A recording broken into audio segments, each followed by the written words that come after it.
This sword and shield build is a powerful endgame setup for any type of hunt, tempered dragon or not. Fantastic high damage, which is easy to sustain, 100% affinity when including weakness exploit, and excellent dragon damage. And we've even got passive life leech for extra survivability. It's a very aggressive and rapid paced build that rewards an unrelenting approach to pushing monsters to their graves. First up, let's take a look at the gear, and please do feel free to make some constructive suggestions in the comments below. I really enjoy learning from the community in this game, and may even feature some suggestions in future videos. Take a look in the background as we discuss the weapon of choice and how it performs on the training dummy. This is set to 7-star, raw damage in the settings with all coefficients also switched on. Whilst nothing gives a better reflection than an actual fight, this does show it has some absolutely epic potential to pull some really impressive numbers. Keep in mind, this doesn't even factor in offensive guard that gives us a further increase during fights.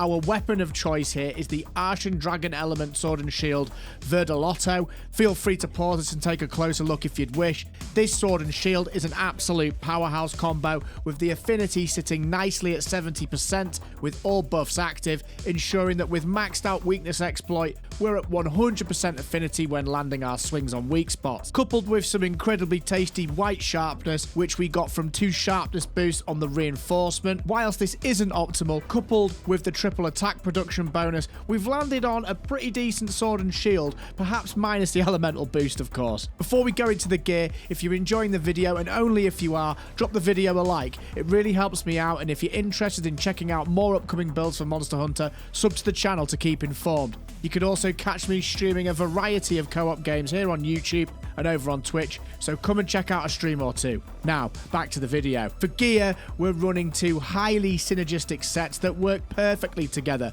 Please note all the gear pieces are beta pieces, so we can maximize the dual slots available.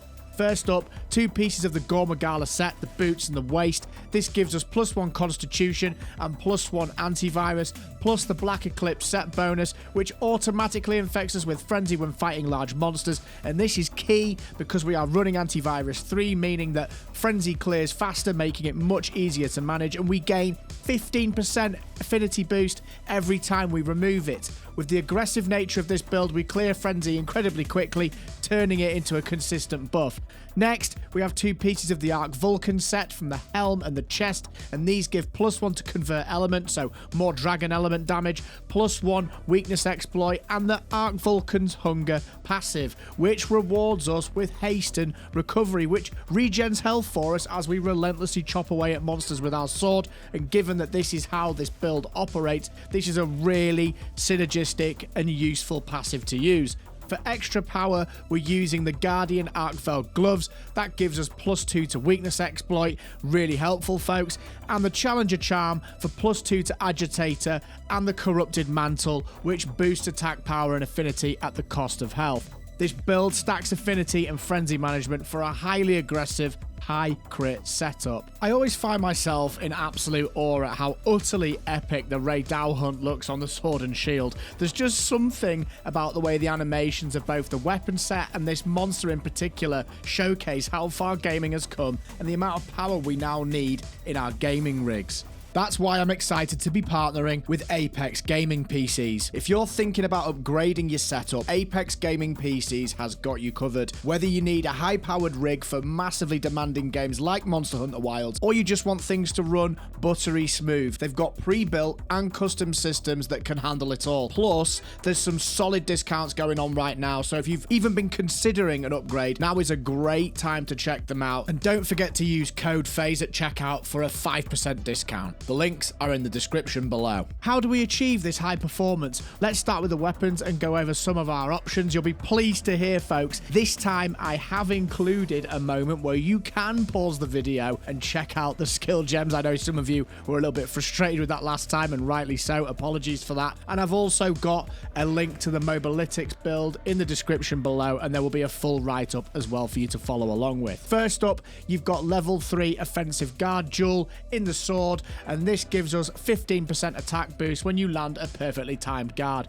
Great if you want to go all in on aggression and DPS. Next, we're stacking as much crit boost as possible. We've pushed this to level 5 on this build, giving 40% increased damage when we land a crit, which is delightful. And given how much affinity we're rocking, which does top out at 100%, remember when we're hitting a weak spot with everything activated, we're sitting in a really great place. Now, if you want to kind of offset the fact that perhaps maximum might not always be up and all that good stuff, you could forego some crit boost and go for a level 3 expert jewel for 12% affinity. I personally don't and manage absolutely fine, but the option is there. Perhaps you haven't rolled a decent drop, or perhaps you haven't rolled a decent sword and shield yet, or you're trying to push things if you're kind of in the progression system. Absolutely fine to do that. In terms of the gear slots and the final tweaks, we've got 2 tenderizer jewels to ensure that we have level 5 weakness exploit when in combination with our gear pieces, 2 challenger jewels in our gear pieces that go along with the challenger charm to give us level 4 agitator when we combine it all together, 3 mighty jewels ensuring we hit level 3 maximum might. Obviously this gives us an additional 30% when our stamina is topped off, so what's not to like there, folks? We're also rocking 2 sane jewels that goes along with the single antivirus skill that we get with our gore pieces. That ensures that we hit maximum antivirus, so when we clear frenzy fast, we're constantly benefiting from that 15% affinity boost. Very important. Everything in this build synergizes perfectly for high crits and massive affinity, making it an absolute powerhouse in any fight. We're also using 3 protection jewels to give us level 3 divine blessing for a hefty chunk of damage mitigation, which is really difficult to pass up on, and I do think it is a little bit OP if I'm completely honest. It does trivialize certain things. And we're also using a level 1 shockproof jewel for quality of life, because we do like to hunt in groups, but you could swap this out to anything of your choosing. Now feel free to pause the screen if you'd like to, and there will also be a full write-up for Mobalytics in the description below.